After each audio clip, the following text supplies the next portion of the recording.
Another day, another Valorant update. We got a little bit to talk about here. I just want to say thank you to everyone on the recent love on my video that I posted.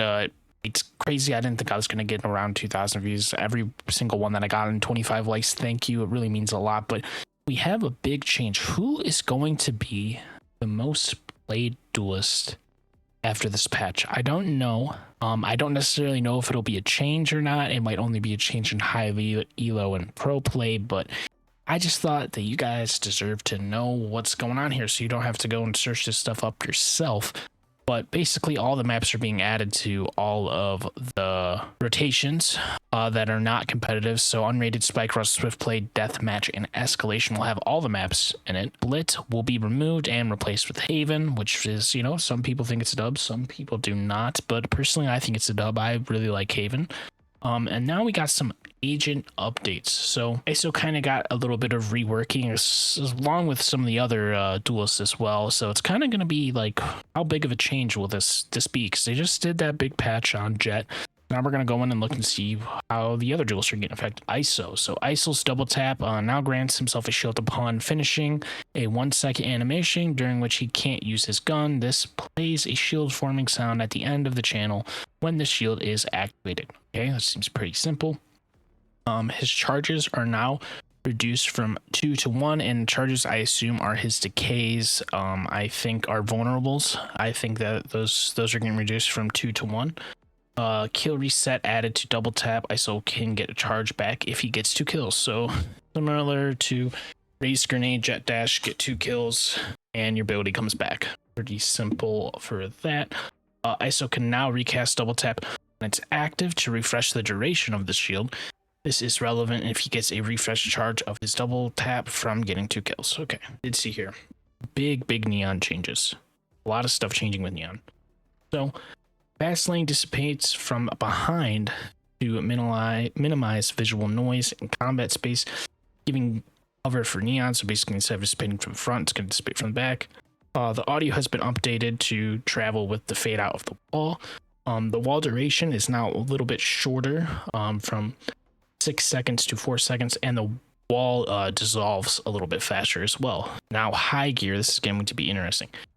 Max sprint speed while moving sideways previously was 6.73 meters per second, and it's now 9.11 meters. So basically this means that you're playing Neon, and as fast as you could run forward and backwards, you can also do the same speed side to side now, which I think is I think fair enough. I mean, Neon's whole character is kind of based around movement, and to limit the movement would be kind of, I don't know, at least make it all equal. Fuel regen is shortened significantly by 40 seconds, so we're going to be seeing a lot more running Neons and stuff.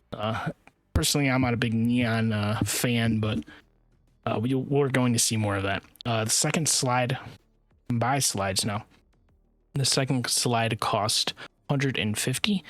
Slide charges increased from 1 to 2, so we're gonna have 2 slides, and additional slides cost 150. Slide equip buffer is 0.2 seconds. There's a 0.2 seconds before gun comes out, so same with any kind of movement based thing, jet dash, range dismiss. There's always a time before you can you know, your gun comes out.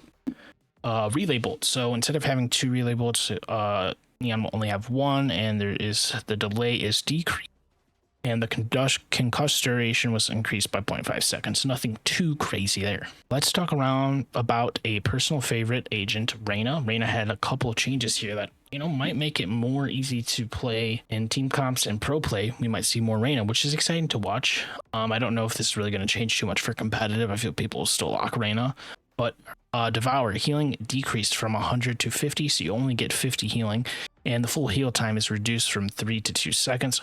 Overheal of armor no longer decays after timers, so you always have that armor. You will always have the armor. You don't really have to worry about pushing or not. I think they did this because of Clove and their healing ability.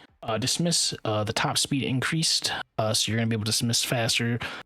It was currently it's 9.1 meters, but it will be 12 meters a second. And the total duration of the dismiss is decreased by a half second as well. Now this is where I think it's real crazy. Empress no longer has a timer and is permanent until Reyna is killed or the round ends. So, you know, like sometimes when you pop rain alt, you're always worried about like, man, I have to actually make impacts with my alt. You are going to have the alt the whole round or until you die. So I just think that's crazy. Having that buff where your gun shoots faster is going to be crazy. I think a lot more people will start locking, you know. Now, for those of you who enjoy satcheling with rays, we might have a slight change here that might kind of change the way you're going to have to use those satchels. But the only thing that was patched or nerfed with rays was the blast packs, which we knew previously. But rays no longer explodes from damage, so basically the satchels no longer do damage to opponents, which is, I mean, it's whatever, I guess. Only really did 15 damage anyways. And it says raises horizontal velocity when satcheling has been slowed. So we don't know how that is going to look, but once it comes out, I'll show you guys. I'll probably either make a short or make a video about it. And the explosion audio has been updated to be audible further away so you can hear people double satcheling. But we don't know how slow it's going to be or if it changes the height of Raze's satchels, but we're going to see. But this doesn't really affect low elo players. I can consider myself a low elo player. I mean, I'm only plat 3. But in higher ranks, their satcheling abilities are really good, and this will definitely kind of change the duelists that they play. But for lower ranks, I think Raze is still going to be a character people like to pick. And now we're getting our first look at Clove nerfs. And basically it's kind of just rounding out the character. Pick Me Up it was too cheap of an ability. I thought it's 200 now instead of 100, and the duration is a little bit shorter, and damaging assist time to activate is 10 to 6 seconds. So you have shorter time to activate it, and it lasts shorter, and it costs more. That's pretty much all it is for Pick Me Up. And Clove's alt is getting an increase from 7 alt orbs to 8, and the unequipped delay is getting increased from 0.7 seconds to 0.8 seconds. How much? We covered it all, boys. But let me know what you guys think. What duelist are you guys going to be using in your comp games coming up? What duelist do you think is kind of in the dirt now? Do you think that these are fair? What do you think should have changed? Let me know down in the comment section below. The engagement really means a lot, and I'm always here to have fun discussions in the comment section. But thank you to everyone who's watched the video, and I really appreciate your guys' support, and I will catch you boys in the next one. Out.